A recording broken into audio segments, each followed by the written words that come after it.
Telling Amy's story is a call to action.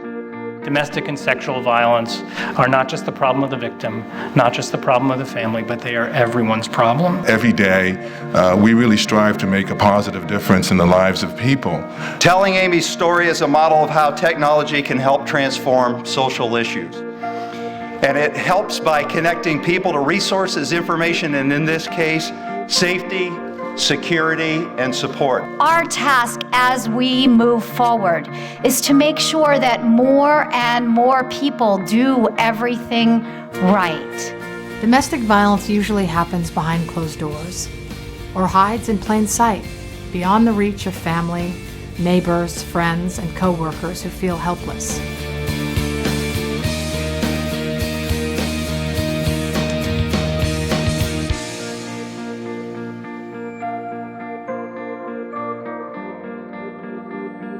No one person ever knows the full story. Everyone has their own little window into the situation.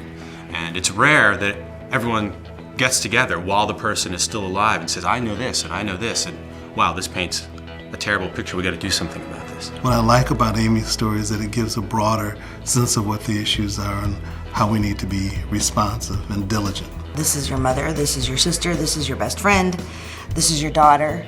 And when you can bring it home on a personal level like that and raise awareness, I think it's a critical step. Amy's story is a great challenge to all of us to say, now that we've seen the tragedy, now that we've learned the lessons, what can the power of a we do to make sure it doesn't happen again? The threat she told me that he made to her was, if you take my kid away from me, I'll kill you. And at the time, there's a condition on that threat, and the DA would not prosecute those type of threats. I don't believe that there is the outrage that we need to be seeing over these kinds of homicides every single day. If we had a string of burglaries in our hometown, we would be outraged. If we had a string of robberies, the community would be up in arms. That's what I want for victims of domestic violence, that people will stand up and say, not here in my town, no way. Not today, not tomorrow, not ever. If we don't talk about this issue, domestic violence, family violence thrives in an atmosphere of shame, denial, and silence. They not only dedicate considerable resources from the foundation to the issue and supporting crisis and safety services, but they also work with their employees to keep them safe. And they work to engage consumers, which as a nonprofit, we can't reach. And if Verizon can do it as a corporate entity, every nonprofit agency, every government agency in America should be able to figure out how to come together, wrap victims and their kids in support and services, and stop family violence.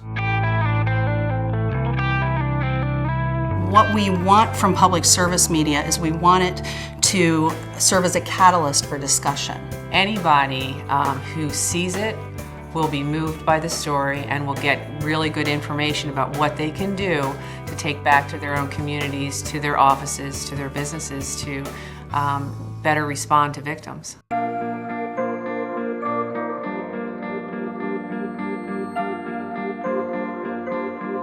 You never know when you're going to be the one person, by knowing these warning signs, knowing where to go in your community, that you're going to save someone's life. Just save one life. Just one.